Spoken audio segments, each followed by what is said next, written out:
കൃഷ്ണ പ്രണാമം എല്ലാവർക്കും. നമുക്ക് പ്രാർത്ഥനയിലേക്ക് ഇറക്കാം. ഓം നമോ ഭഗവതേ വാസുദേവായ.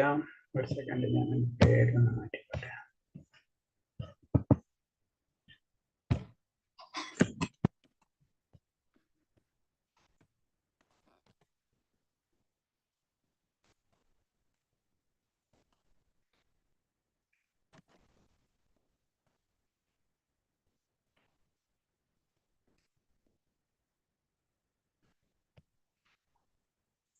കൃഷ്ണ നമോ ഭഗവതേ വാസുദേവായ. നമോ ഭഗവതേ വാസുദേവായ. നമോ ഭഗവതേ വാസുദേവായ. നമോ ഭഗവതേ വാസുദേവായ. നാരായണം നമസ്കൃത്യം നരം ചൈവ നരോത്തമം ദേവീം സരസ്വതീം വ്യാസം തതോ ജയമുദിരയേത് നഷ്ടപ്രായേഷു ഭദ്രേഷു നിത്യം ഭാഗവത സേവയാ. ഭാഗവതേ ഉത്തമശ്ലോകേ ഭക്തിർഭവതി നഷ്ടകീ. മൂകം കരോതി വാചാലം പങ്കും ലംഘയതേ ഗിരി. യകൃപതമഹം വന്ദേ പരമാനന്ദമാധവം. ശ്രീഗുരുദീനതാരിണം ശ്രീചൈതന്യമീശ്വരം. വജ്ഞാനതിമിരാന്ധസ്യ ജ്ഞാനാഞ്ജലശലാകയാ ചക്ഷുർമിലിതം യേന തസ്മൈ ശ്രീഗുരുവേ നമഃ. ശ്രീചൈതന്യം മനോഭീഷ്ടം സ്ഥാപിതം യേന ഭൂതലേ സ്വയം രൂപകഥാ മഹ്യം തഥാതിസ്വഭാന്തികം. വന്ദേഹം ശ്രീഗുരു ശ്രീയുതപദകമലം ശ്രീഗുരും വൈഷ്ണവാംശ ശ്രീരൂപം സാഗരജാതം സഹന രഘുനാഥാനിതം തം സജീവം സാദേവം സാവധൂതം പരിജനസഹിതം കൃഷ്ണചൈതന്യദേവം ശ്രീരാധാകൃഷ്ണപാദാൻ സഹന ലളിത ശ്രീവിശാഖാനിം താം സാഹേ കൃഷ്ണ കരുണാ സിന്ധോ ദീനബന്ധോ ജഗത്പതേ.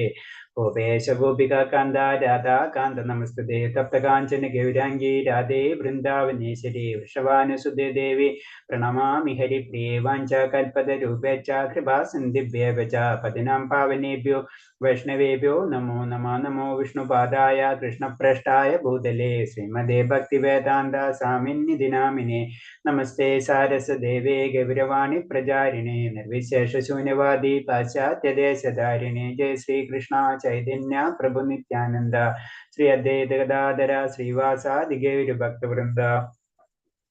ഹരേ കൃഷ്ണ കൃഷ്ണ കൃഷ്ണ ഹരേ ഹരേ. ഹരേ രാമ രാമ രാമ ഹരേ ഹരേ. ഹരേ കൃഷ്ണ കൃഷ്ണ കൃഷ്ണ ഹരേ ഹരേ. ഹരേ രാമ രാമ രാമ ഹരേ ഹരേ. ഹരേ കൃഷ്ണ കൃഷ്ണ കൃഷ്ണ ഹരേ ഹരേ. ഹരേ രാമ രാമ രാമ ഹരേ ഹരേ. ഹരേ കൃഷ്ണ പ്രഭാത് की जय, गुरुदेव की जय, आनंद कोटि वैष्णव भक्त की जय. हरे कृष्ण എല്ലാവർക്കും പ്രണാമം. ഹരേ കൃഷ്ണ മാതാജി. ഹരേ കൃഷ്ണ എല്ലാവർക്കും പ്രണാമം.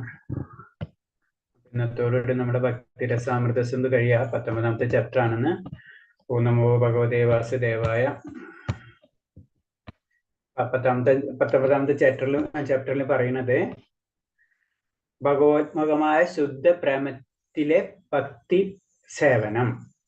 അതായത് ഭഗവാനോട് നേരിട്ട് ഭക്തി സേവനം എങ്ങനെ ചെയ്യാം, ശുദ്ധപ്രേമത്തിലുള്ള ഭക്തി സേവനത്തിനെ പറ്റിയാണ് പറയുന്നത്. ഒരാൾ പാലിച്ചു പോരുന്ന നിശ്ചയമായ ഭഗവത് ബന്ധത്തിൽ കൃഷ്ണനെ സ്നേഹിക്കാനുള്ള അഭിലാഷം വർദ്ധിക്കുമ്പോൾ അതിന് ഭഗവത്മുഖമായ ശുദ്ധ പ്രേമം എന്ന് പറയുന്നു. അപ്പൊ എന്താണ് നിശ്ചിതമായ ഭഗവത് ബന്ധത്തിൽ കൃഷ്ണനെ സ്നേഹിക്കാനുള്ള, അപ്പൊ ഭഗവത് ബന്ധം ഉണ്ടാവണം.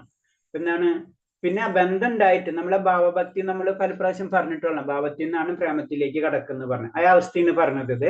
അങ്ങനെ ഒരു സ്ഥിരമായിട്ട് ഭഗവാനായിട്ടുള്ള ഒരു ബന്ധം പുലർത്തിക്കൊണ്ടിരിക്കുമ്പോൾ നമുക്ക് എന്താണ് ആ വ്യക്തിയുടെ, നമുക്കത് ഭൗതിക ലോകത്തിൽ അങ്ങനെ തന്നെയാണ് അല്ലെ. നമ്മളൊരു വ്യക്തിനെ നിരന്തരം കാണുകയും സംസാരിക്കുകയും ചെയ്തുകൊണ്ടിരുന്നാൽ എന്താണ് പിന്നെ എന്താണ് ആ വ്യക്തിയെ കാണാതിരിക്കാൻ പറ്റില്ല അല്ലെ. ഈ അവസ്ഥ തന്നെയാണ് ഭഗവാന്റെ സൈഡിൽ പറയുമ്പോൾ. അതാണ് കൃഷ്ണനെ സ്നേഹിക്കുന്ന അഭിലാഷം വർദ്ധിക്കുമ്പോൾ അതിന് ഭഗവത്മുഖമായ ശുദ്ധ പ്രേമം എന്ന് പറയുന്നു. തുടക്കത്തിൽ ആത്മീയ ഗുരുവിന്റെ ആജ്ഞ അനുസരിച്ച് ഭക്തൻ ഭക്തി സേവനത്തിന്റെ നിയമാക തത്വങ്ങളിൽ മുഴുകും. ആദ്യം നമുക്കറിയാം ഭഗവാൻ നമ്മൾ എന്താ ചെയ്യുന്നത്, ഒരു ഗുരുവിന്റെ നിർദ്ദേശം അനുസരിച്ചാണ് നമ്മൾ ഭക്തിയുത സേവനങ്ങൾ ചെയ്യുന്നത്. അതുവഴി ഭൗതിക മാലിന്യങ്ങൾ ഒഴിഞ്ഞ് പൂർണ്ണമായി പൗത്രീകരിക്കപ്പെടുമ്പോൾ ഭക്തി സേവനത്തിന്റെ അഭിരുചിയും ആസക്തിയും വളരുന്നു. അതിനാ സ്റ്റെപ്പ് ബൈ സ്റ്റെപ്പായിട്ട് പറഞ്ഞത്. നമ്മൾ ആദ്യം ആത്മീയ ഗുരുവിന്റെ നിർദ്ദേശങ്ങൾ അനുസരിച്ച് നമ്മൾ എന്താ ചെയ്യേണ്ടത്, നമ്മൾ ആത്മീയ ഗുരുവിന്റെ നിർദ്ദേശങ്ങൾ അനുസരിച്ച് ഭക്തിയുത സേവനങ്ങൾ നമ്മൾ ചെയ്യണം. അങ്ങനെ ചെയ്തു വരുമ്പോൾ നമുക്ക് ഉണ്ടാവുന്ന കാര്യം എന്താണ്, നമ്മളുടെ ഉള്ളിലുള്ള അല്ലെ മാലിന്യങ്ങൾ ഒഴിഞ്ഞ്, അതായത് ആത്മാവ് പരിശുദ്ധീകരിക്കും. ആത്മാവ് എന്ന് പറയുമ്പോൾ മനസ്സ് പരിശുദ്ധീകരിക്കുകയാണ് നമ്മൾ ചെയ്യുന്നത് അല്ലെ. അങ്ങനെ വരുമ്പോൾ എന്താണ്, നമുക്ക് ഭക്തിയുത സേവനത്തിലൂടെ അഭിരുചിയും ആസക്തിയും വളരുന്നു. അങ്ങനെ വരുമ്പോൾ പരിശുദ്ധീകരിക്കുന്നതോടുകൂടി നമുക്ക് എന്താണ് അടുത്ത സ്റ്റെപ്പായ ഭഗവാനോടുള്ള അഭിരുചിയും ആസക്തിയും വളരുന്നു. ഈ അഭിരുചിയും ആസക്തിയും വളർന്ന് കാലക്രമത്തിൽ പ്രേമമായി മാറും. ഇങ്ങനെയാണ് നമ്മളെന്താണ് ആ ആസക്തി വളർന്ന് പിന്നെ എന്താണ് പ്രേമമായി വളരുന്നു. അപ്പൊ അത് സ്റ്റെപ്പ് ബൈ സ്റ്റെപ്പായിട്ട് പറഞ്ഞതിന് ലാസ്റ്റിന് ഈ പ്രേമഭക്തി കിട്ടാം എന്നാണ് പറയുന്നത്. നമുക്ക് ഒറ്റയടിക്ക് പ്രേമഭക്തി ലഭിക്കില്ല എന്നാ പറഞ്ഞത്. നമ്മൾ കൃഷ്ണനെ അങ്ങനെ ഭഗവാനെ നമ്മൾ പെട്ടെന്ന് എന്റെ കൂട്ടുകാരൻ അങ്ങനെ നമുക്ക് ചിന്തിക്കാനേ പറ്റില്ല.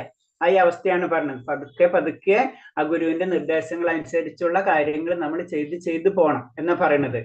ഭഗവത് പ്രേമം എന്നാൽ മറ്റുള്ളവരെ നേരെയുള്ള പ്രേമം എന്ന് വിളിക്കപ്പെടുന്ന ഭാവത്തെ പൂർണ്ണമായി ഉപേക്ഷിക്കുക എന്നതാണ്. ഭീഷ്മരെ പോലുള്ള പ്രാമാണിമാർ വിശദമാക്കിയിട്ടുള്ളത്. ഭഗവത് പ്രേമം എന്ന് പറയുമ്പോൾ മറ്റുള്ളവർക്ക് നേരെയുള്ള പ്രേമം, അതായത് ഭഗവത് പ്രേമം എന്ന മറ്റുള്ളവർക്ക് നേരെയുള്ള പ്രേമം എന്ന് വിളിക്കപ്പെടുന്ന ഭാവത്തെ പൂർണ്ണമായി ഉപേക്ഷിക്കാം. അതായത് ആ വ്യക്തിക്ക് പ്രേമാവസ്ഥയിലേക്ക് കടന്ന വ്യക്തിക്ക് ഭഗവാനായില്ലാതെ വേറൊരു വ്യക്തിയെ പ്രേമഭാവത്തിലേക്ക് വേറൊരു ഭാവം ഉണ്ടാവില്ല. ഭഗവാൻ മാത്രമാണെന്നുള്ളൊരവസ്ഥ, രാധാറാണിയുടെ അവസ്ഥ. അതാണ് ചുരുക്കി പറഞ്ഞു കഴിഞ്ഞാല്. മറ്റുള്ളവരോടുള്ള ആഭിമുഖ്യം പിൻവലിച്ച് വാത്സല്യം മുഴുവൻ ഒരാളിൽ മാത്രമായി സംവേശിക്കലാണ് ഭീഷ്മൻ പറയുന്ന ഈ ശുദ്ധ പ്രേമം. രണ്ടവസ്ഥയിൽ ഭഗവാനിലേക്ക് മാറ്റി പതിപ്പിക്കുന്നു. ഹർഷോത്മത മൂലവും ഭഗവാന്റെ അഹേതുക കാരുണ്യം കൊണ്ടും. അപ്പൊ എന്താണ് ശരിക്കും നമ്മുടെ ഒരേ ഒരു ലക്ഷ്യം ഭഗവാൻ എന്നുള്ള രീതിയിൽ ആ പ്രേമം ഭഗവാനിലേക്ക് മാത്രം മാറ്റുമ്പോഴാണ് പരിപൂർണ അവസ്ഥ എത്താ എന്ന് പറഞ്ഞത്. അത് തന്നെ രണ്ട് രീതിയിൽ പറഞ്ഞ ഹർഷോത്മതമായ മൂലവും ഭഗവാന്റെ അഹേതുമായ കാരുണ്യവും കൊണ്ട്. അപ്പൊ രണ്ട് രീതിയിലും കിട്ടും. നമ്മൾ എന്താണ് ഇങ്ങനെ സ്റ്റെപ്പ് ബൈ സ്റ്റെപ്പായിട്ട് കയറി ഹർഷോത്മതമായ മൂല്യത്തിലേക്ക് കടക്കും, അല്ലെങ്കിൽ ഭഗവാന്റെ കാരുണ്യം. രണ്ടും ഒരേ ലെവൽ തന്നെ. ഹർഷോത്മതം മതഗ്രന്ഥങ്ങൾ വിധിച്ചിരിക്കുന്ന രീതിയിൽ ഒരു ആത്മീയാചാര്യന്റെ ശിക്ഷണത്തിൽ ഭക്തിയുത സേവനന്റെ നിയമങ്ങളും ചട്ടങ്ങളും പാലിക്കുന്നതിലൂടെ ഭഗവാനോട് ഹർഷോത്മമായ പ്രേമം ശക്തമായി ആവാഹനം ചെയ്യാം. ഭക്തിയുത സേവനത്തിൽ നിന്നുണ്ടാകും ഈ ഹർഷോത്മത പ്രേമത്തെ കുറിച്ച് ശ്രീമദ് ഭാഗവതത്തിൽ വിശദമാക്കിയിട്ടുണ്ട്. ഇപ്പൊ പറഞ്ഞ രീതി തന്നെ നമ്മൾ ജനറലായിട്ട് ചെയ്യേണ്ട കാര്യം തന്നെയാണ് പറയുന്നത്. നമ്മൾ എന്താ ചെയ്യേണ്ടത്? ഒരു മതഗ്രന്ഥങ്ങളിൽ വിധിച്ചിരിക്കുന്ന രീതിയിൽ ഒരു ആത്മീയാചാര്യന്റെ, നമ്മൾ എപ്പോഴും പറഞ്ഞു ഗുരു സാധു ശാസ്ത്ര, അത് തന്നെയാണ് പറഞ്ഞത്. അതിലെ കൂടെ നമുക്ക് വളരാൻ പറ്റുള്ളൂ, അല്ലാണ്ട് നമുക്ക് പെട്ടെന്ന് അങ്ങനത്തെ വരാൻ പറ്റില്ല. അങ്ങനെ നമ്മൾ ചെയ്തു കഴിഞ്ഞാൽ അതിനാണ് ഹർഷോത്മതമായ പ്രേമശക്തി എന്ന് പറയുന്നത്. അങ്ങനെ ഭഗവാനിലേക്ക് നമുക്ക് കടക്കാം എന്നാ പറയുന്നത്. അത് ഇതിനെപ്പറ്റി ഭാഗവതത്തിൽ 11ാം സ്കന്ധത്തിൽ വിശദമായിട്ട് പറഞ്ഞിട്ടുണ്ട്. ഭക്തോപാസനയോട് നിയാമക തത്വങ്ങൾ നടപ്പാക്കിക്കൊണ്ടിരിക്കുന്നതിനിടയിൽ ഭക്തൻ തനിക്ക് സ്വാഭാവികമായ കൃഷ്ണബോധം വികസിക്കുന്നു. അപ്പൊ എന്താണ് ഇങ്ങനെ ചെയ്തുകൊണ്ടിരിക്കുമ്പോൾ നമ്മൾ അറിയാതെ തന്നെ നമ്മളില് ഭഗവാനിലുള്ള ഒരു കൃഷ്ണാവബോധം അല്ലെ, ഒരു ഭഗവാനിലുള്ള പ്രേമശക്തി കൂടിക്കൊണ്ടുവരും. ഇപ്രകാരം മനസ്സലിയുമ്പോൾ ഉന്മാദനെ പോലെ പാടാനും നൃത്തം വെക്കാനും തുടങ്ങും. നീരുനാമം ജപിക്കുന്നുണ്ട്. ചിലപ്പോൾ കരയും, ചിലപ്പോൾ ശോഭിച്ച് സംസാരിക്കും, മറ്റു ചിലപ്പോൾ അന്യരുടെ സാന്നിധ്യം പോലും വകവയ്ക്കാതെ പാട്ടുപാടയിലും പ്രാന്തനെ പോലെ നൃത്തം ചെയ്യപ്പെടുകയും ചെയ്യും. ഒരു ലഹരി പിടിച്ച ഒരു അവസ്ഥയിലേക്ക് നമ്മൾ കടക്കും എന്നാ പറയുന്നത്. നമ്മൾ എന്താണ് പറയുന്നത്, എന്താണ് ചെയ്യുന്നത് നമുക്ക് അറിയാത്തൊരവസ്ഥ. അതാണ് ചിലപ്പോൾ പാടും, ചിലപ്പോൾ സംസാരിക്കും, പ്രാന്തനെ പോലെ നൃത്തം ചവിട്ടും എന്ന് പറയണം. അങ്ങനത്തെ ഒരു അവസ്ഥയിലേക്ക് നമ്മൾ എത്തുന്ന പറയുന്നത്. ഏത് നമ്മൾ ഈ ഭഗവാനിലേക്ക് അടുപ്പം കൂടുന്തോറും എന്നാ പറയുന്നത്. ആ പോയിന്റിൽ എത്തുമ്പോൾ ആത്മീയ ചോദിതമായ വാത്സ്യത്തിൽ നിന്നുണ്ടാകുന്ന ഹർഷോത്മത പ്രേമത്തെ കുറിച്ച് പത്മപുരാണത്തിൽ പറഞ്ഞിട്ടുണ്ട്. അപ്പൊ പത്മപുരാണത്തിൽ ഇങ്ങനെ ഹർഷോത്മതമായ പ്രേമത്തെ കുറിച്ച് പത്മപുരാണത്തിൽ പറഞ്ഞിട്ടുണ്ട് എന്ന് പറയാണ്. കൃഷ്ണനെ ഭർത്താവായി കിട്ടാൻ വേണ്ടി ചന്ദ്രകാന്ത എന്ന പ്രസാദവതിയ ഒരു കൊച്ചു സുന്ദരി കടുത്ത ബ്രഹ്മചര്യം ദീക്ഷിച്ചു. അപ്പൊ എന്താണ് അതാണ് ഹർഷോത്മതത്തിൽ എന്താണ് നിയമങ്ങൾ വേണം അല്ലെ. അപ്പൊ എന്താണ് ഭഗവാന് ഭർത്താവായി കിട്ടാൻ വേണ്ടി എന്താണ് ചന്ദ്രകാന്തി എന്നുള്ള ഒരു വ്യക്തി, ഒരു കൊച്ചു സുന്ദരി എന്ത് ചെയ്തത്? ബ്രഹ്മചര്യം ദീക്ഷിച്ചു. ഭഗവാന്റെ സർവശായിയായ രൂപം സദാ ധ്യാനിച്ചു. ഭഗവത് കീർത്തനങ്ങൾ പാടി നിരന്തരം തിരുനാമം ജപിച്ചു. മറ്റൊരാളെയും ഭർത്താവ് സ്വീകരിക്കാൻ അവൾ തയ്യാറായില്ലായിരുന്നു. കൃഷ്ണൻ മാത്രമായിരിക്കും തന്റെ ഭർത്താവ് എന്ന് അവൾ ഉറപ്പിച്ചു എന്ന് പറഞ്ഞത്. അത് ഏതിലാ പറഞ്ഞത്? ഏതുപോലെ പത്മപുരാണത്തിൽ പറയുന്ന കഥയാണ്. നമ്മളിങ്ങനെ ആത്മചോദ്യമായ വാത്സല്യം എങ്ങനെയാണ് ഭഗവാനിലേക്ക് കടന്നത്, അതിനൊരു ഉദാഹരണങ്ങൾ പറഞ്ഞെന്ന് മാത്രമുള്ളതൊക്കെ. അപ്പൊ ഭഗവാന്റെ അതിസാധാരണമായ കാരുണ്യം. പിന്നെ അടുത്തത് കാരുണ്യത്തെ പറ്റി പറയുന്നത്. ഭക്തൻ ഹർഷോത്മ പ്രേമത്തിൽ സദാ ഭഗവാനെ സമ്പർക്കം പുലർത്തുന്നെങ്കിൽ ആ സ്ഥിതിക്ക് ഹേതു ഭഗവാൻ അതിസാധാരണവും അഹേതുമായ കാരുണ്യമാണെന്ന് മനസ്സിലാക്കണം. കാരണം നമ്മളിങ്ങനെ ഉയർന്നു വരുമ്പോൾ അതിൽ നിന്ന് അതിന്റെ റിസൾട്ട് കിട്ടാ എന്ന് പറഞ്ഞു കഴിഞ്ഞാൽ അതിന്റെ അർത്ഥം ഭഗവാന്റെ കാരുണ്യം നമുക്ക് ലഭിച്ചു എന്നാണ് അതിന്റെ അർത്ഥം. നമ്മൾ വിചാരിക്കും നമ്മൾ ഇതെല്ലാം ചെയ്യുന്നുണ്ടോ, കിട്ടണില്ലേ? കിട്ടണം എന്ന് വെച്ച് കഴിഞ്ഞാൽ ഭഗവാന്റെ കാരുണ്യം കൂടെ വേണം. ഇത് അത്ര അതിസാധാരണമായ ഒരു കാരുണ്യത്തിന് ഒരു ഉദാഹരണം ശ്രീമദ് ഭാഗവതത്തിൽ ശ്രീകൃഷ്ണ ഉദ്ധവരോട് പറയുന്ന ഭാഗത്തിൽ കാണാം. എന്നെ പ്രാപിക്കാൻ വേണ്ടി വൃന്ദാവനത്തിൽ ഗോപികമാർ വേദം പഠിച്ചിട്ടില്ല, തീർത്ഥാടനം നടത്തിയിട്ടില്ല, ഭക്തിപൂർവ്വം അനുഷ്ഠാനങ്ങൾ നടത്തിയിട്ടുമില്ല, തപാനുഷ്ഠാനങ്ങൾ ഉണ്ടായിട്ടുമില്ല. ഞാനുമായി സമ്പർക്കം കൊണ്ട് മാത്രമാണ് ഭക്തിയുത സേവനത്തിന്റെ സമുന്നതമായ സമ്പൂർണത കൈവരിക്കാൻ അവർക്ക് കഴിഞ്ഞത്. അപ്പൊ ഇതിന്റെ അർത്ഥം എന്ന് വെച്ച് കഴിഞ്ഞാൽ നമ്മൾ ഇങ്ങനെ ഭഗവാനായിട്ട് ഇങ്ങനെ ചെയ്ത് നമുക്ക് കിട്ടില്ല. കാരണം എന്ന് വെച്ച് കഴിഞ്ഞാല് ഇത് ഭക്തി എന്ന് പറയുമ്പോ ഇതാണ്, അങ്ങനെയാണ് നമ്മൾ മനസ്സിലാക്കേണ്ടത്. ഭക്തി എന്ന് പറയുമ്പോ ഭഗവാനും ഞാനും എന്നുള്ളൊരു ബന്ധം മാത്രം ഉണ്ടാവുന്ന അവസ്ഥ. അപ്പൊ അവരെ പേര് അതിൽ ഉദാഹരണമാണ് ഗോപികന്മാര്. ഇപ്പൊ ഗോപികന്മാരെ കഥ നമുക്കറിയാം. അവർ ആ ലെവലിലേക്ക് എത്തിയത് അത്രയും ജന്മങ്ങളില് അത്തരം കാര്യങ്ങൾ ചെയ്തതുകൊണ്ടാണ്. പക്ഷെ പ്രേമം എന്ന് പറഞ്ഞ ഇതാണ്. അപ്പൊ ആ സമയത്ത് പിന്നെ നമുക്ക് വേദം പഠിക്കേണ്ടതോ നിയമങ്ങൾ പഠിക്കേണ്ട ആവശ്യമില്ല. ഈ നിയമങ്ങളല്ലാതെ നമ്മൾ ചെയ്തു പോരുന്നത് എന്തിനാണ്? ഭക്തിയിലേക്ക് കടക്കാൻ വേണ്ടി. ഭക്തിയിലേക്ക് കടന്ന വ്യക്തികൾക്ക് ഇതൊന്നും ആവശ്യമില്ല എന്നാണ് ഇതിൽ കൂടെ പറഞ്ഞു തരുന്നത്. അതാണ് അവിടെ ഭഗവാന്റെ കാരുണ്യം വന്നു കഴിഞ്ഞു. ഭഗവാന്റെ കാരുണ്യം വന്നു കഴിഞ്ഞ് ബാക്കിയുള്ള കാര്യങ്ങൾ നമുക്ക് നോക്കേണ്ട ആവശ്യമില്ല. പത്മപുരാണത്തിലെ ചന്ദ്രകാന്തിയുടെയും ശ്രീമദ് ഭാഗവതത്തിലെ ഗോപികമാരുടെയും ഉദാഹരണത്തിന് ഒരു കാര്യം സ്പഷ്ടമാണ്. തന്റെ സ്ഥിതി എന്ത് തന്നെയായാലും കൃഷ്ണനെ കുറിച്ച് സദാ ചിന്തിക്കുകയും അശ്വത്മതമായ പ്രേമത്തോടെ അദ്ദേഹത്തിന്റെ മഹാത്മ്യങ്ങൾ സദാ പ്രകീർത്തിക്കുകയും ചെയ്യുന്ന ഭക്തൻ കൃഷ്ണന്റെ അതിസാധാരണമായ കാരുണ്യം കൊണ്ട് കലർപ്പില്ലാത്ത ഭക്തി സേവനത്തിന്റെ സമുന്നത സമ്പൂർണ്ണത നേടാം എന്ന് ശ്രീമദ് ഭാഗവതം സ്ഥിരീകരിക്കുന്നു. അപ്പൊ ചുരുക്കിയത് എന്താണ്? കൃഷ്ണനോടുള്ള ഭക്തി ഉണ്ടായി കഴിഞ്ഞാൽ നമുക്ക് എന്താണ്? കൃഷ്ണന്റെ കാരുണ്യം ലഭിക്കും. ചുരുക്കി നമ്മൾ എല്ലാ വഴി കൂടെ പോണത് എന്തിനാണ്? കൃഷ്ണന്റെ കാരുണ്യം, ഭഗവാന്റെ കാരുണ്യം, അതുപോലെ തന്നെ എന്താണ് ഭഗവാന്റെ കാരുണ്യം, ഭഗവാന്റെ പ്രേമം, അതിനു വേണ്ടിയാണ് ഇതെല്ലാം ചെയ്യുന്നത്. അപ്പൊ എന്താണ്? ഒരു തരത്തില് ആരാ ചെയ്തത്? രണ്ടുപേര് ചെയ്തില്ല. ഒന്ന് ചന്ദ്രകാന്തിയും പിന്നെ അതുപോലെ തന്നെ ഗോപികന്മാരും. ഇവർ രണ്ടുപേരും ചെയ്തതൊന്നാണ് സത്യം പറഞ്ഞു കഴിഞ്ഞാല്. പക്ഷെ എന്താണ്? ചന്ദ്രകാന്തി എന്താ ചെയ്തത്? തപസ്സുകൾ അനുഷ്ഠിക്കുക, അങ്ങനെയുള്ള പല കാര്യങ്ങൾ ചെയ്യുന്നു. ഇവിടെ എന്താണ്? ഇവിടെ പ്രേമം മാത്രമാണ് നടത്തിയത്, അല്ലെ? ഗോപികന്മാര്. അപ്പൊ രണ്ടുപേരെ അവസ്ഥ ലാസ്റ്റ് എവിടെ എത്തും? ആ പ്രേമത്തിലേക്ക് തന്നെ എത്തും. അതാണ് മനസ്സിലാക്കേണ്ടത്. ഭഗവാന്റെ അതിസാധാരണമായ കാരുണ്യത്തിൽ സംജാതമാകുന്നതിന് പറയപ്പെടുന്ന പരോപേക്ഷ കൂടാതെയുള്ള കൃഷ്ണാഭിമുഖത്തെ രണ്ടായി തരംതിരിക്കാം. ഭഗവാന്റെ മഹത്വത്തിന് നേരെയുള്ള അത്യാദരവാണ് ഒന്നാമത്. മറ്റേത് ബാഹ്യ പരിഗണനകളൊന്നും കൂടാതെ അനൈച്ഛികമായി ഉണ്ടാകുന്ന കൃഷ്ണാഭിമുഖ്യവും. കാരണം എന്ന് വെച്ചാൽ രണ്ടായിട്ട് തിരിക്കാന്ന് പറഞ്ഞത്. ഏത്? അത്യാസാധാരണമായ കാരുണ്യത്തിൽ സംജാതമായി പറയപ്പെടുന്ന ഭഗവാനെ ഒന്നെന്ന് പറഞ്ഞത് എന്താണ്? ഭഗവാന്റെ മഹത്വം ഇന്നതൊക്കെയാണല്ലോ മഹത്വം എന്ന് വിചാരിക്കണം. അപ്പൊ അതിനനുസരിച്ച് നമ്മൾ പ്രവർത്തിക്കണം, അല്ലെ? ഭഗവാനെ നമ്മൾ ശരിക്കും പറഞ്ഞത് ആദരിക്കുകയാണ് ചെയ്യുന്നത്, അല്ലെ? ശാന്തരസത്തിൽ, അല്ലെ? ഭഗവാൻ അത്ര വലുതാണ്, വൈകുണ്ഠനാഥനാണ്, അല്ലെങ്കിൽ ഗോലോക വൃന്ദാവനത്തിലുള്ള ഭഗവാനാണ്, അങ്ങനത്തെ ഉള്ള രീതിയിൽ ഭഗവാനെ റെസ്പെക്ട് ചെയ്യണം. അല്ലെ? ഭഗവാന്റെ മഹത്വങ്ങൾ നേരെയുള്ള അത്യാദരവാണ് ഒന്നാമത്തത്. ആദരിക്കണം. ഭഗവാൻ ഇത്രയും വലിയൊരു പൊസിഷൻ എന്നുള്ള ഒരു ആദരത്തോടുള്ള ഒരു സ്നേഹമാണ്. മനസ്സിലായി? രണ്ടാമത്തെ എന്ന് പറയുന്നത് ബാഹ്യ പരിഗണനകളൊന്നും കൂടാതെ അനൈച്ഛികമായി ഉണ്ടാകുന്ന കൃഷ്ണാഭിമുഖവും അതിന്റെ അടിസ്ഥാനത്തിൽ കൃഷ്ണാഭിമുഖം എന്നുള്ള വാത്സല്യവും സ്ഥിരപ്രേമവും. അപ്പൊ രണ്ടാമത്തെ എന്ന് പറഞ്ഞു കഴിഞ്ഞാൽ ഇങ്ങനെ ബാഹ്യമായിട്ടുള്ള കാര്യങ്ങളൊന്നുമില്ല. ഭഗവാന് ഭയങ്കര ഇഷ്ടമാണ് ഗോപികന്മാരുടെ ഒരവസ്ഥ. അതാണ് അത് പറഞ്ഞത്. അവിടെ വരുമ്പോൾ വാത്സല്യവും സ്ഥിരപ്രേമവും ഒരാളിൽ ഉണ്ടാകുന്നതെങ്കിൽ തീർച്ചയായും അയാൾക്ക് ഭഗവത് ഐശ്വര്യപ്രാപ്തി, ഭഗവത് ലോകപ്രാപ്തി, ഭഗവത് സമ്പർക്കപ്രാപ്തി കൈവരുമെന്ന് നാരദ പഞ്ചരാത്രം പറയുന്നു. അപ്പൊ എന്താണ്? ആദ്യത്തേതിന്റെ അടിസ്ഥാനത്തിന് പിന്നെ ഒന്ന് പറഞ്ഞത് മറ്റു ബാഹ്യ പരിഗണനൊന്നും കൂടാതെ അനൈച്ഛികമായി ഉണ്ടാകുന്ന കൃഷ്ണാഭിമുഖ്യവും. ആദ്യത്തിന്റെ അടിസ്ഥാനത്തിലാണ് ഏതാണ്? കൃഷ്ണാഭിമുഖ്യം, വാത്സല്യവും സ്ഥിരപ്രേമവും ഒരാളിൽ ഉണ്ടാകുന്നതെങ്കിൽ, അതായത് എന്താണ്? ഭഗവാനെ കീർത്തികളൊക്കെ ആലപിച്ച് അങ്ങനെ വരുമ്പോ അവർക്ക് എന്താണ് പറഞ്ഞത്? ഭഗവാന്റെ എന്താണ്? ഭഗവത് ഐശ്വര്യപ്രാപ്തി, ഭഗവത് ലോകപ്രാപ്തി, ഭഗവത് സമ്പർക്കപ്രാപ്തി എന്നൊക്കെ പറയുന്നത്. നമ്മ പറയും മുക്തി തലത്തിൽ നമ്മ പറയുന്ന പോയിന്റ്സുകളൊക്കെയാണ് അതിൽ വരുന്നത്. ഇതൊക്കെ നാരദ പഞ്ചരാത്രത്തിൽ പറയുന്നുണ്ടെന്ന് പറയുന്നത്.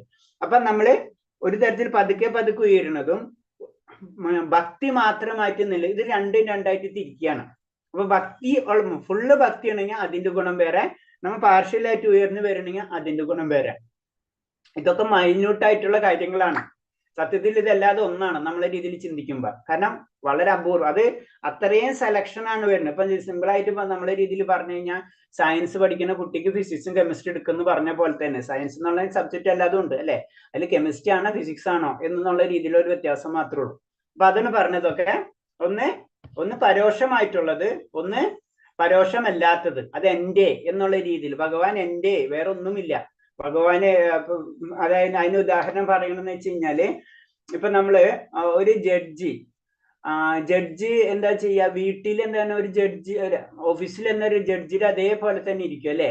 പക്ഷെ ആ ജഡ്ജി വീട്ടിൽ വരണമെങ്കിലോ എല്ലാ കുട്ടികളായിട്ട് കളിച്ച് ചിരിച്ച് അല്ലെ നടക്കും.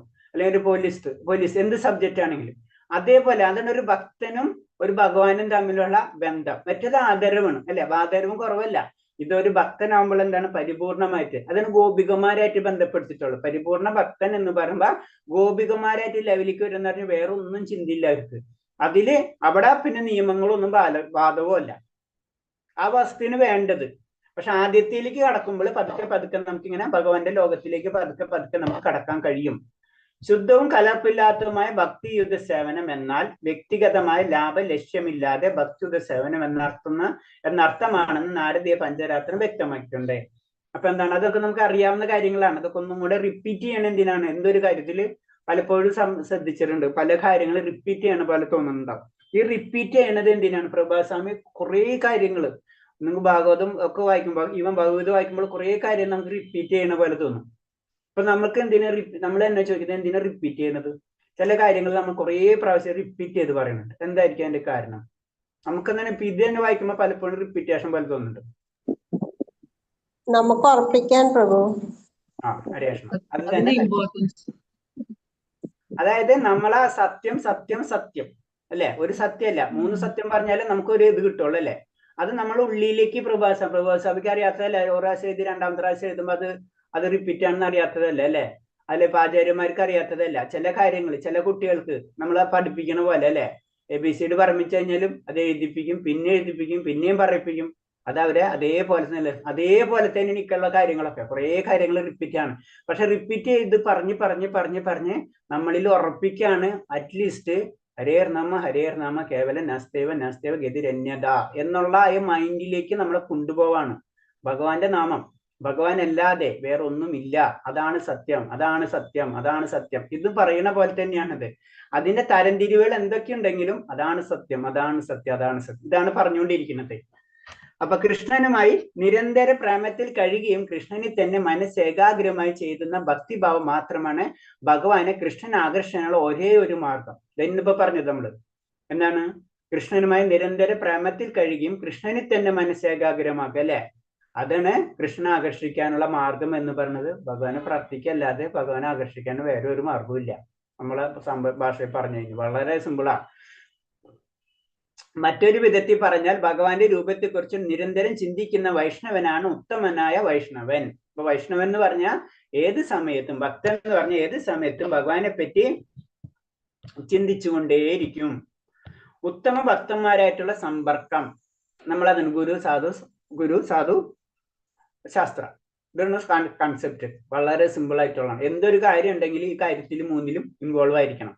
അതിന് സാധുവിനെ കുറച്ചും കൂടെ നമ്മൾ പറയണം. ഗുരു അതിന് സാധു ഒക്കെ പറയണമെന്ന് വെച്ച് കഴിഞ്ഞാല് അവര് എന്താണ്, ചില കാര്യങ്ങള് ശാസ്ത്രത്തിൽ പറഞ്ഞ പോലെ മുഴുവനും നമുക്ക് ചെയ്യാൻ പറ്റുന്ന വരില്ല. അപ്പൊ എന്താണ്, ഒരു കാലഘട്ടത്തിന്റെയും ഓരോ സമയങ്ങളുണ്ട്. ഇപ്പൊ എക്സാമ്പിൾ പറയാൻ, ഇപ്പൊ എക്സാമ്പിൾ നമുക്കറിയാം, ഇവിടെ നമ്മുടെ നാട്ടിൽ കേരളത്തിൽ നമുക്ക് കുഴപ്പമില്ല, നല്ല സാധാരണ ക്ലൈമറ്റ് ആണ് അല്ലെ. നമ്മൾ ഈ സ്ഥലത്ത് തന്നെ ഇവിടെ കാശ്മീരിലൊക്കെ പോയി കഴിഞ്ഞാലോ, അപ്പൊ അവിടുത്തെ കുറച്ച് റൂളുകൾ അങ്ങോട്ടും ഇങ്ങോട്ടൊക്കെ ചെറിയ ചേഞ്ചസ് ഉണ്ടാവും അല്ലെ. എന്ന് പറഞ്ഞപ്പോൾ എല്ലാത്തിനും ചെറിയ ചേഞ്ചസ് വരുത്താനുള്ള പവർ ആർക്കുണ്ട്, ഗുരുക്കം. അതെന്ന് വെച്ച് കഴിഞ്ഞാൽ ആ നിയമത്തെ തെറ്റിക്കല്ല, അത് പ്രാക്ടിക്കലാക്കാം, കുറച്ചും കൂടെ സിംപ്ലിഫൈ ചെയ്തിട്ട് മറ്റുള്ളവർക്ക് മനസ്സിലാക്കാം. അത് കാരണം കൊണ്ടാണ് നമ്മളോട് പറഞ്ഞ ഉത്തമ ഭക്തന്മാരായിട്ടുള്ള സമ്പർക്കം നമുക്ക് വേണമെന്ന്. അപ്പൊ നമ്മ പഠിച്ചത് ഇങ്ങനെയാണല്ലോ, ഗുരു ഇങ്ങനെയാണല്ലോ പറഞ്ഞു, അപ്പൊ പിന്നെ ഞാൻ എന്ത് ചെയ്യും, ഞാൻ അതിൽ തന്നെ സ്റ്റിക്ക് ഓൺ ചെയ്യണോ? അപ്പൊ എന്താണ്, ഭക്തന്മാർക്ക് അറിയാതെ അതെങ്ങനെയാണ് പ്രാക്ടിക്കലാക്കേണ്ടത്.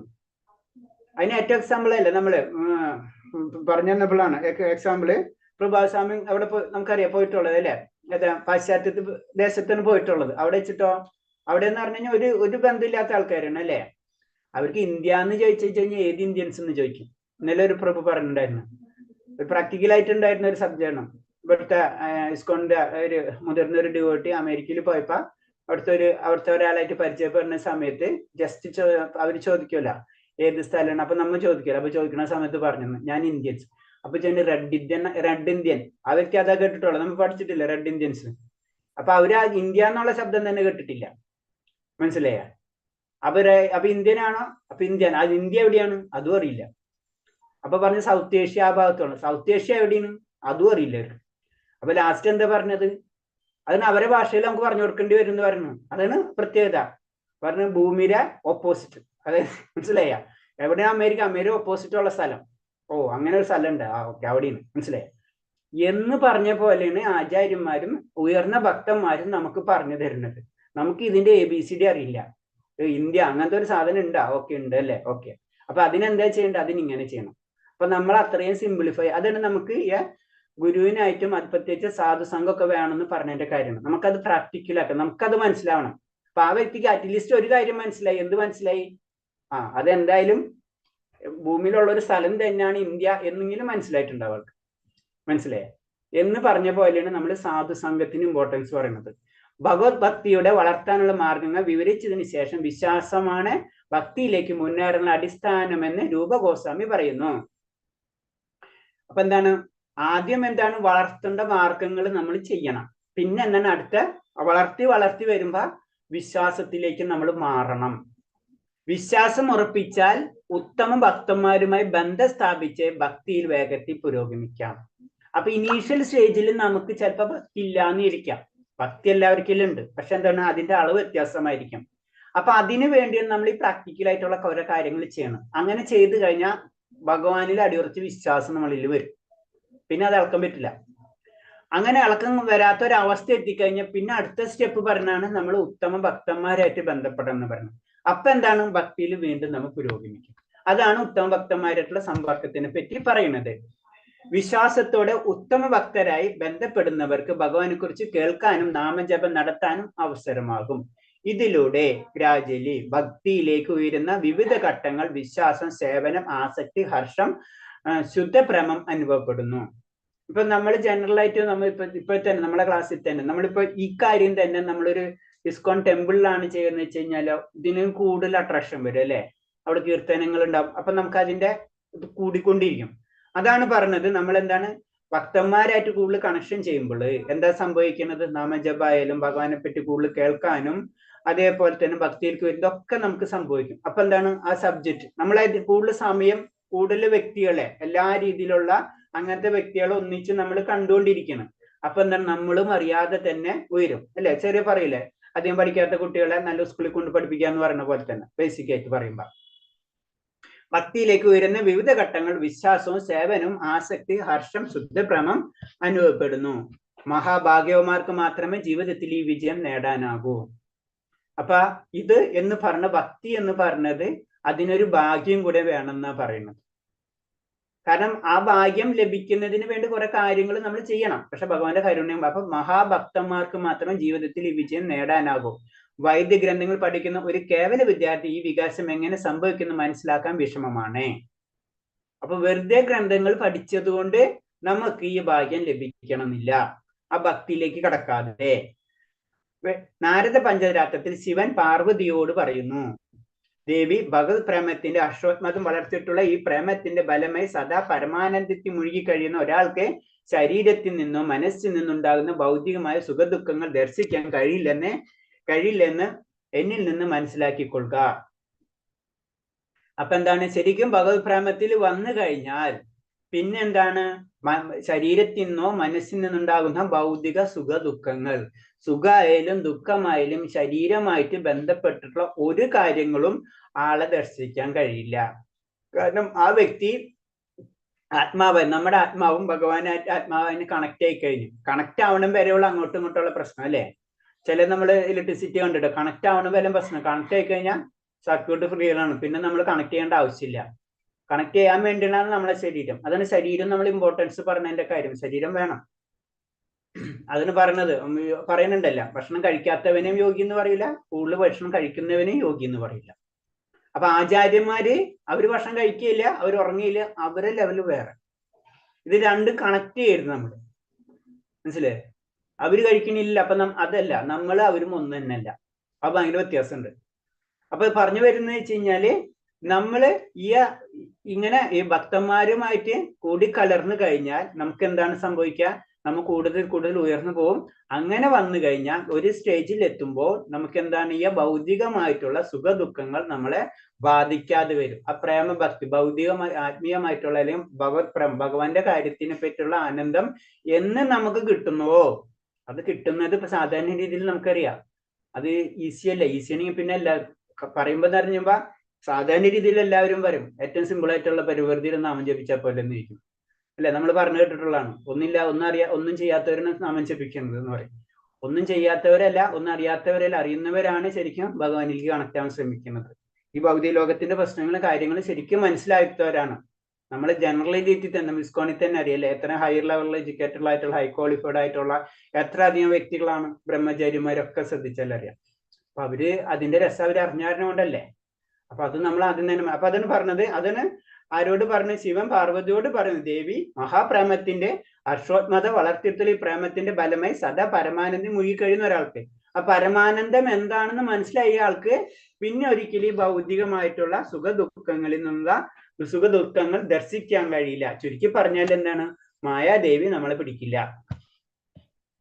അതീന്ദ്രമായ സൗന്ദര്യം എന്ന സങ്കല്പം സ്ഥാപിച്ചെടുത്ത സനാതന ഗോസ്വാമിയുടെയും ഗോപാല ഭട്ട ഗോസ്വാമിയുടെയും രഘുനാഥദാസ ഗോസ്വാമിയുടെയും അതീന്ദ്ര സുഖം എന്ന തത്വത്തിന്റെ അവതരണ പ്രബന്ധമായി രൂപ ഗോസ്വാമി രചിച്ച ഭക്തിരസാമൃത സിന്ധു എന്ന ഗ്രന്ഥത്തിന്റെ 1-ാം ഭാഗം ഇങ്ങനെ സമാപിക്കുന്നു. ഭക്തിരസാമൃത സിന്ധുവിന്റെ രചനകാലത്ത് ശ്രീലജീവ ഗോസ്വാമി സജീവമായ രംഗത്തില്ലായിരുന്നു എന്ന് വേണം മുകളിൽ പ്രസ്താവത്തിൽ നിന്ന് മനസ്സിലാക്കാൻ.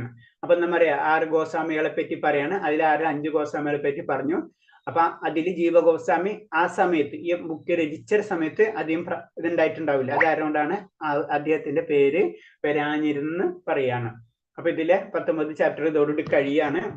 ഹരേ കൃഷ്ണ. അപ്പൊ ഇതും ഇതുപോലെ തന്നെയാണ്. മെയിൻ ആയിട്ട് പറഞ്ഞത് ഇത്രേ ഉള്ളൂ, ഭഗവാന്റെ ആയ പരിപൂർണ ഭക്തി അതിനെ പറ്റി പറഞ്ഞാണ്. അപ്പൊ അതില് നമുക്ക് ജനറൽ ആയിട്ട് പറയുമ്പോൾ 2 രീതിയിൽ ഉയർത്തിയെടുക്കാൻ പറ്റും. ഒന്ന് നമ്മൾ സാധാരണ നമ്മൾ പറയാറുള്ള എപ്പോഴും പറയുന്ന പോലെ തന്നെ, ഒന്ന് അതായത് ഗുരുവിൽ കൂടി എല്ലാം പഠിച്ച് പതിച്ച് പിന്നെ പറഞ്ഞ ഗോപികമാരെ അവസ്ഥയിലേക്ക് കടന്നു കഴിഞ്ഞാല് പിന്നെ അവിടെ എത്തുമ്പോഴും ആ ഗോപിമാരെ അവസ്ഥ ഗോപികമാരായ അവസ്ഥയാണ്, അല്ലാണ്ട് ഗോപികമാരാവുന്നതല്ല. നമ്മൾ ഇത് രണ്ടായിട്ട് മനസ്സിലാക്കണം. ആ ഗോപിമാരെ അവസ്ഥയിൽ എത്തിക്കഴിഞ്ഞാൽ പിന്നെ നമുക്ക് നിയമങ്ങളൊന്നും ഒരാവശ്യമില്ല. അതാണ് പറഞ്ഞത്. അതാണ് ഗോപികുമാരെ കാലടിപ്പാടുകൾ. പിന്നെ ആചാര്യന്മാരെ എപ്പോഴും ഗോപികുമാരെ അവസ്ഥയിലേക്ക് അവരെ പോലായി തീരാൻ ശ്രമിക്കണം, അല്ല അവരായി മാറാനല്ല ശ്രമിക്കണം. ഇത് നമ്മൾ മനസ്സിലാക്കണം. ഹരേ കൃഷ്ണ. ഇന്ന് ഷോർട്ടാണ്, എന്ന് പെട്ടെന്ന് കഴിഞ്ഞു. ജസ്റ്റ് ഒന്ന് ഇത്രേ ഉള്ളൂ. ഒന്ന് 19 അധികം ഡീറ്റെയിൽ ആയിട്ട് ഇതിലില്ല. അപ്പൊ പിന്നെ ഞാൻ ചോദിക്കാന്ന് വെച്ച് കഴിഞ്ഞാലേ, നമ്മളിനി എക്സാമിന്റെ കാര്യം, എന്നൊക്കെ എക്സാം വേണം?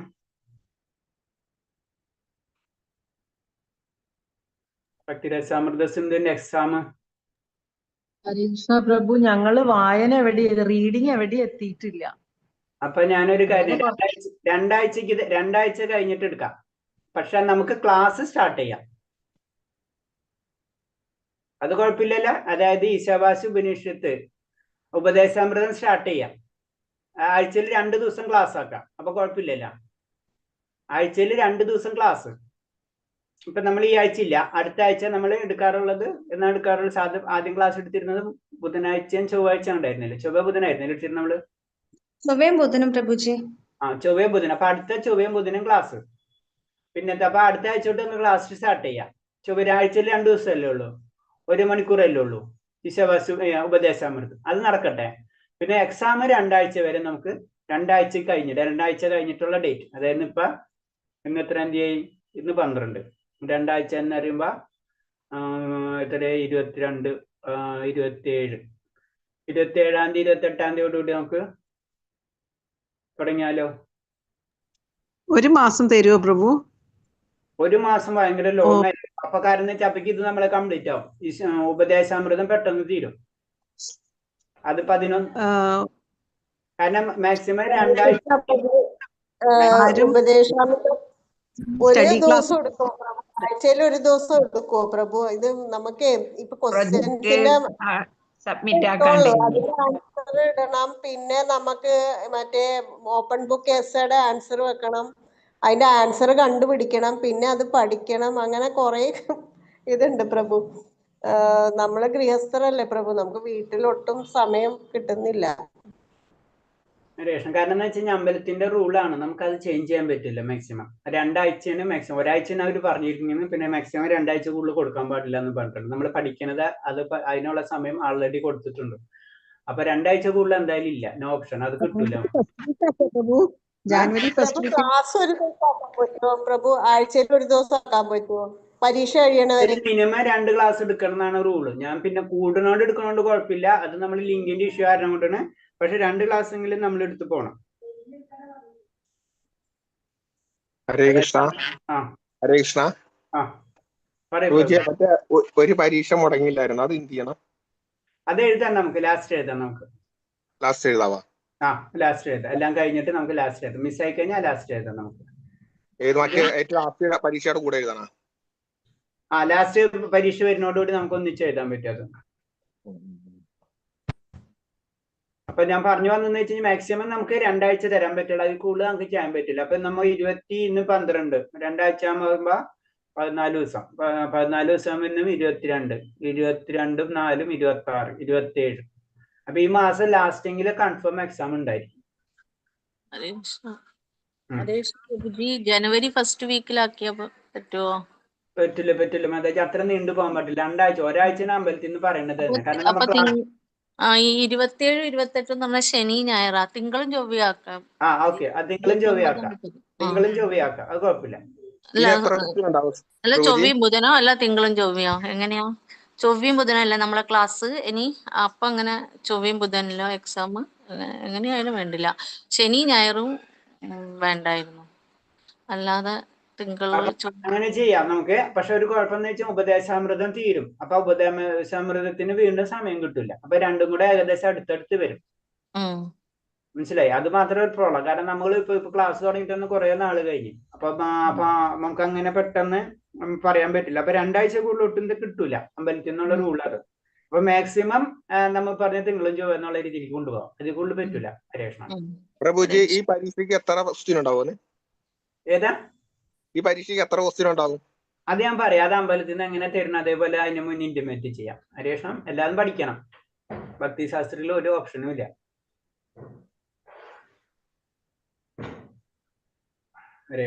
കൃഷ്ണ പ്രഭു, അപ്പൊ ഇനി 2 ബുക്കും കൂടി കഴിഞ്ഞാല് ഇത് അവസാനിക്കുകയാണോ? അതെ 2 ബുക്കും കൂടെ കഴിഞ്ഞു. ഈശാവാസ്യ ഉപനിഷത്ത് ഉപദേശാമൃതം കഴിഞ്ഞതോടെ ഭക്തിശാസ്ത്രി കോഴ്സ് കംപ്ലീറ്റ്. ഹരേ കൃഷ്ണ പ്രഭു, അപ്പൊ ഞങ്ങക്ക് ഇതുപോലെ ഒരു സത്സംഗം എന്ന് പറയുന്നത് ഇപ്പൊ ഈ ക്ലാസ് ആണുള്ളത്, അങ്ങനെ ഒരു ക്ലാസ് ആയിട്ടുള്ളത്. അപ്പൊ അത് കഴിഞ്ഞാല് അത് കഴിഞ്ഞ് കഴിഞ്ഞാൽ അടുത്ത കുറെ ഇപ്പൊ ഞാൻ പറയാ ഭാഗവതം ക്ലാസ് നടക്കുന്നുണ്ട്, അതിൽ നമുക്ക് ജോയിൻ ചെയ്യാം. ഭാഗവതം ക്ലാസ് നടക്കുന്നുണ്ട്. പക്ഷെ അതില് ഭാഗവതത്തില് ഇതുണ്ട്, അത് ജോയിൻ ചെയ്യണമെങ്കിൽ ഇപ്പൊ റൂൾ ഇറങ്ങിയിട്ടുള്ളത് ദീക്ഷ എടുത്തവർക്ക് മാത്രം. അതായത് ഭക്തിശാസ്ത്രി കോഴ്സ് കംപ്ലീറ്റ് ചെയ്യാൻ അതിന്റെ സർട്ടിഫിക്കറ്റും പ്ലസ് ദീക്ഷ എടുത്തവർക്ക് വൈഭവ്, അതായത് ഭാഗവതത്തിന്റെ ക്ലാസ് ഉണ്ട്, അതിൽ ജോയിൻ ചെയ്യാം. ദീക്ഷ എടുക്കാത്തവർക്ക് ജനറൽ ക്ലാസ് സർട്ടിഫിക്കറ്റ് ഒന്നും കിട്ടില്ല. അങ്ങനെയാണ് റൂൾ. അപ്പൊ കൃഷ്ണ പ്രഭു, അല്ല വെറുതെ അറ്റൻഡ് ചെയ്യാൻ പാടുമോ? പരീക്ഷ എഴുതാതെ അറ്റൻഡ് ചെയ്യാൻ പറ്റുമോ? അതിപ്പോ ക്ലാസ്സുകൾ നടക്കുന്നുണ്ട്, അതിൽ ജനറൽ ക്ലാസ്സുകൾ കുറെ ഉണ്ട്, അതിൽ ജോയിൻ ചെയ്യാം. അതിൽ വൈഭവിൽ അറ്റൻഡ് ചെയ്യാൻ പറ്റില്ല, വൈഭവ് ക്ലാസ്സിൽ അറ്റൻഡ് ചെയ്യാൻ പറ്റില്ല. അല്ലാണ്ട് അമ്പലത്തിന്റെ പല നടക്കുന്നുണ്ട് ക്ലാസ്സസ്, അതിലൊക്കെ ജോയിൻ ചെയ്തിട്ട് നമുക്ക് പോവാം. അല്ലാണ്ട് വൈഭവ് എന്നുള്ള സെക്ഷനിൽ കയറിയിട്ട് നമുക്ക് ക്ലാസ് കേൾക്കാൻ പറ്റില്ല. അതിന് ദീക്ഷ മസ്റ്റ് ആണ്. ഭക്തിശാസ്ത്ര കോഴ്സിന്റെ സർട്ടിഫിക്കറ്റ് ഉണ്ടെങ്കിലോ വൈഭവിന്റെ ക്ലാസ് ഭാഗവതത്തിന്റെ ഒഫീഷ്യൽ ആയിട്ട് നമുക്ക് പഠിക്കാൻ പറ്റുള്ളൂ. അൺഒഫീഷ്യൽ ആയിട്ട് നമ്മളെ ഇതിൽ തന്നെ നടക്കുന്നുണ്ട്. അതായത് അമ്പലത്തിന്റെ തന്നെ അൺഒഫീഷ്യൽ ആയിട്ടുള്ള, അൺഒഫീഷ്യൽ എന്ന് പറഞ്ഞു കഴിഞ്ഞാൽ വൈഭവം അല്ലാത്ത വെറും നമ്മൾ ജനറൽ ആയിട്ട് പല ക്ലാസ്സുകളിലും ജനറൽ ആയിട്ട് ഇങ്ങനെ നടന്നുകൊണ്ടിരിക്കും. പല അധ്യായങ്ങളായി, ചില 5 ആയി, ചില 10 ആയി ഒക്കെ ഫസ്റ്റ് സ്കന്ദാണ് നടക്കുന്നത്. ഹരേ കൃഷ്ണ. അപ്പൊ അത് കഴിഞ്ഞ പിന്നെ ഇത് കഴിഞ്ഞ വെച്ച് കഴിഞ്ഞാൽ ഭക്തിശാസ്ത്ര കോഴ്സിൽ വെച്ച് കഴിയുമ്പോൾ പറയാനില്ല. കാരണം നമ്മള് അതൊന്നും അതിനെപ്പറ്റി ഡീറ്റെയിൽ പറയേണ്ട ആവശ്യമില്ല നിങ്ങളോട്, നമുക്ക് നിങ്ങൾക്ക് അറിയാവുന്ന കാര്യങ്ങളാണ്. അപ്പൊ എക്സാം അപ്പൊ അടുത്ത തിങ്കളാഴ്ച ചൊവ്വാഴ്ച, അതായത് 28, 29 ആ ഒക്കെ സമയത്ത്. ഓക്കെ, എത്രാം തീയതി വരിക? 29, 30 ഒക്കെ ആയിട്ട് വരിക. 29, 30 ആയിട്ട് 2 ആഴ്ച കഴിഞ്ഞ കേട്ടോ. മാക്സിമം. അപ്പൊ അത് കൺഫേം ആയി. പിന്നെ നമ്മളെ ആഴ്ചയിൽ 2 ദിവസം തന്നെ മിനിമം ക്ലാസ് വേണം നമുക്ക്, ഏത് ഉപദേശാമൃതം. കാരണം നമ്മളെ ക്ലാസ് ഭയങ്കര ലാഗിങ് ആണ്. ഒന്നാമത്തെ പ്രശ്നം അതാണ്, വളരെ പിറകില്ല. അപ്പൊ മറ്റുള്ള ക്ലാസ്സുകളൊക്കെ ലിങ്ക്ഡ് ആണ്. അപ്പൊ അത് കാരണം കൊണ്ടും കൂടിയാണ് നമുക്ക് ട്യൂസ്ഡേ ആൻഡ് വെനസ്ഡേ 30, 31 വരുന്നത്. എന്താ